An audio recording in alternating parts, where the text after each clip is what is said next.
Hey everyone, for the Grand Alliance assignment, a lot of people are having trouble with this because of the language of the two documents. So let me go over this and just kind of give you a tip on how to find the answers.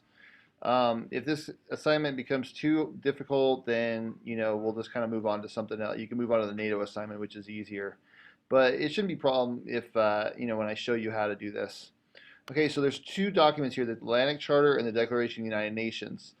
The both of these are they're a formal treaty alliance between the three great powers of World War II and the Great Alliance. So they were written to kind of prevent another world war. The World War II was going on, and they wanted to make sure that certain things happened after when World War II was completed. So this is kind of a plan for post World War II. They were anticipating that they were going to win. This was a best case scenario, and both of these happened during World War II, one in 1941 and one in 1942. So when you look at this, you're going to want to open up both these documents, and then you're going to want to open up the worksheet. So the worksheet's at the bottom, and what you're going to do is look at the worksheet, and there's certain topics. Like one topic is fighting the war, one topic is making peace with the Axis powers, one topic is forms of government in the post-war world. So let's look at the first topic, fighting the war. You're going to want to find the topic of fighting the war in the Atlantic Charter and the Declaration of the United Nations. So you go find where it talks about fighting the war in these two documents. So the first one is fighting the war. We'll look at the Atlantic Charter first. And we'll open this up.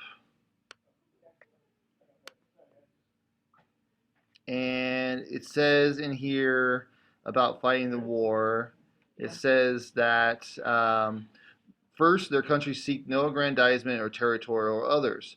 So we'll use that one as the topic of fighting the war. This is basically saying that the countries that are fighting the war shouldn't be fighting the war to try to improve their own country or to gain territory. So you want to go to the documents, open that up, and write down the countries fighting the war shouldn't be fighting to improve themselves or gain territory. Okay, so then go to the Declaration of the United Nations. What does it say there about it? Get out of this. What does it say about fighting the war in the Declaration of the United Nations?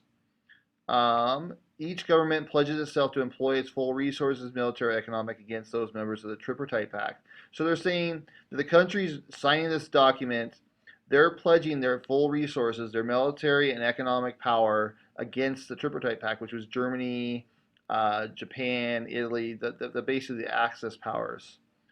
Okay, so then you go open up the document again, and you could even copy and paste this into the document right here, and we'll put it right there. Okay, what do these two documents say about making peace with the Axis powers?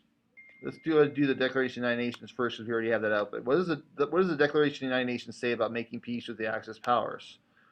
Well, it says that each government pledges itself to cooperate with the government's signatory. That means the people signing this document hereunto, and not to make separate armistice or peace with the enemies. That means that they're not going that all the governments signing this document right here, Brazil, Bolivia, Iran, all these governments here that signed this United Nations, the Declaration of the United Nations document, that they aren't going to make a separate peace treaty with the members of the Tripartite Pact, or the Germany, Japan.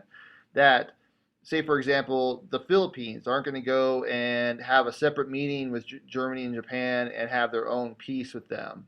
That would be splitting off people from this United Nations, and it would be detrimental to the cause that was going on in World War II. So you would want to just take this. So the government signing, they're not going to make an armistice or peace with the enemies. Okay, so we'll go to the document here.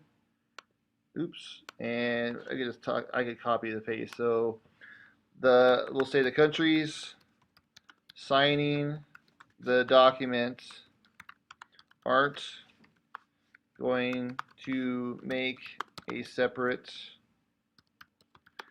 peace with the enemy, basically. I'll just get rid of that part, okay? And then we'll go to the Atlantic Charter, and we'll see what that says about making peace with the Axis powers.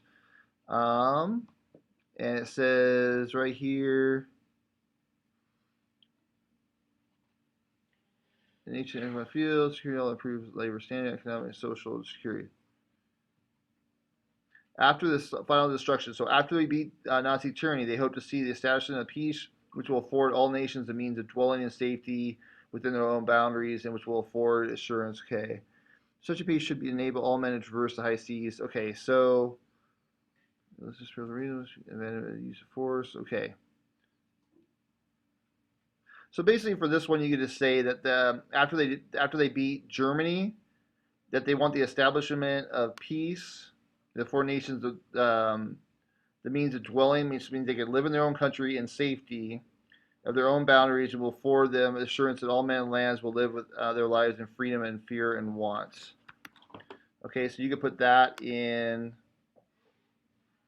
for this part right here.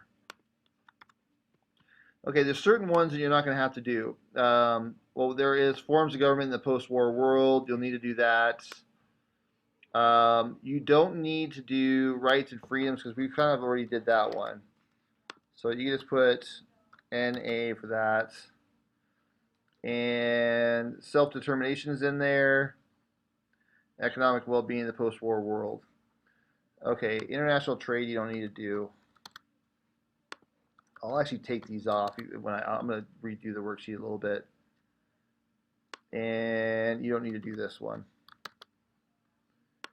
Okay, so you'll just want to do the political self-determination too. And political self-determination means this, that it will be this right here. They respect the rights of all people to choose the form of government in which they live. Okay, that's political self-determination. So Atlantic Charter right there, that's what would be under political self-determination. Okay, that's it. I'm going to change that document around, and I should have given you pretty much everything you need there to fill out your own answers. Okay, let me know if you have any questions. I'll talk to you later. Bye.